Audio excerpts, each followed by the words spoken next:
Hi hello welcome to Humany Talkies. Friends, ఈరోజు అయితే ప్రభాస్ నటించినటువంటి రాజా సాహెబ్ షోస్ పడ్డాయి.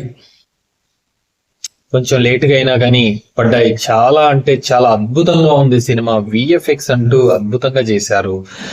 చెప్పాలంటే చిన్న చిన్న మిస్టేక్స్ అనేది ప్రతి సినిమాలోనూ ఉంటాయి, అయినా కానీ సినిమా అంటూ ఎక్సలెంట్ గా ఉంది. దాంట్లో ఎటువంటి డౌట్ లేదు.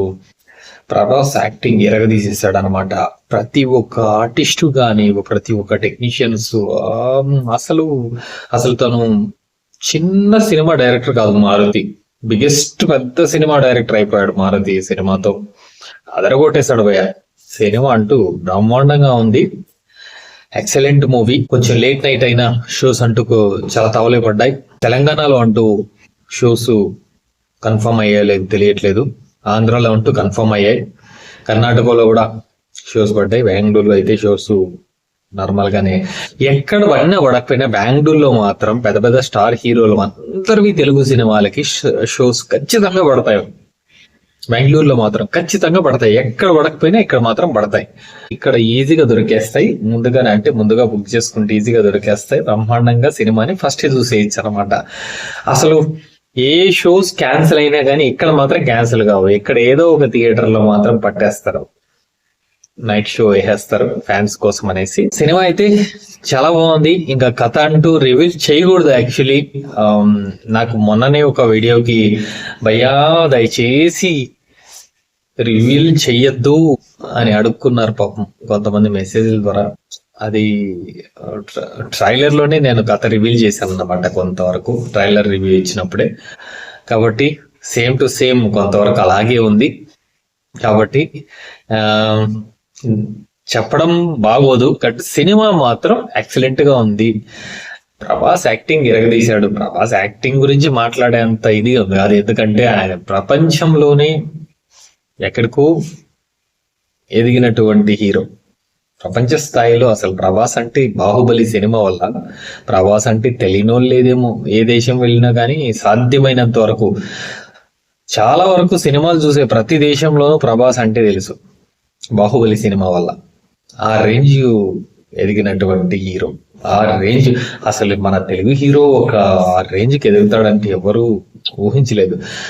నేను మాత్రం తను ఈశ్వర్ సినిమా చూసినప్పటి నుంచి తనకు చాలా పెద్ద అభిమాని. ఎందుకంటే తను ఎప్పటికో ఒక రోజు ఒక ఆ రేంజ్ కి ఎదుగుతాడని ఖచ్చితంగా తెలుసు.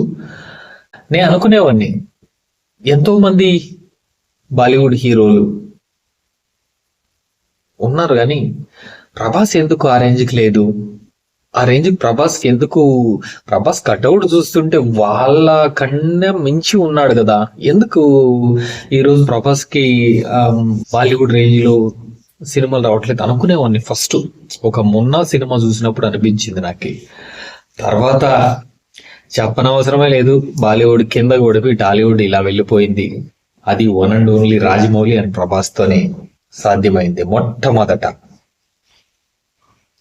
తర్వాత సెకండ్ ఫిలిం కేజీఎఫ్ సౌత్ తో, యష్ తో, ప్రశాంత్ నీల్ తో. తర్వాత థర్డ్ RRR. ఇలా చూసుకుంటూ పోతే ఇంకా ఎక్కడికో వెళ్ళిపోయింది అనమాట మన టాలీవుడ్ అనేది. ఒక ప్రపంచ స్థాయిలోనే తెలుగు సినిమా అంటే ఆ నేమ్ అనేది చిరస్థాయిగా నిలిచిపోయేటటువంటి సినిమాలు ఎన్నో వచ్చాయి, మరెన్నో కూడా మన ముందు వస్తాయి. కానీ మొత్తానికైతే రాజసాబ్ అదరగొట్టిన సినిమా. నేనైతే అసలు రివ్యూ చెప్పాలనుకోవట్లేదు, చెప్పితే మాత్రం ఇంట్రెస్ట్ అనేది ఉండదు. ఇటువంటి సినిమాలకి ఎటువంటి కొంచెం కూడా లీక్ చేయకూడదు అనమాట. అంత అద్భుతంగా ఉంది సినిమా. దయచేసి థియేటర్కి వెళ్ళి సినిమా చూసేయండి. వెయిట్ చేస్తూ ఉంటారు నాకు తెలుసు చాలా మంది అభిమానులు. ఇది ఓన్లీ అభిమానుల కోసం పెడుతున్న వీడియో ఇది. నేను వాళ్ళ యొక్క ఎనర్జీని డౌన్ చేయాలనుకోవట్లేదు. వాళ్ళ యొక్క, ఎందుకంటే కొంచెం లీక్ చేసినా అసలు వాళ్ళు ఏదైనా మనమే ఒక సినిమా చూస్తున్నామంటే క్యూరియాసిటీ మిస్ అవుతుందేమోనన్న అభిప్రాయంతో ఉంటామంట. మొబైల్లో సినిమా చూస్తుంటేనే పక్కడు కథ చెప్తుంటే వద్దు నేను చూడాలని అంటూ ఉంటాం. అలాంటిది ఇంకా మనం ఇలాంటి సినిమాని ఏమైనా కొంతవరకు రివీల్ చేసినా ఇంకా అది సినిమా చూసినట్టు ఉండదు. చాలా బాగుంటుంది, అద్భుతంగా ఉంటుంది. ఒక మంచి visual wonder. Thank you so much. Video నచ్చినట్లయితే లైక్ చేయండి, షేర్ చేయండి, సబ్స్క్రైబ్ చేయండి.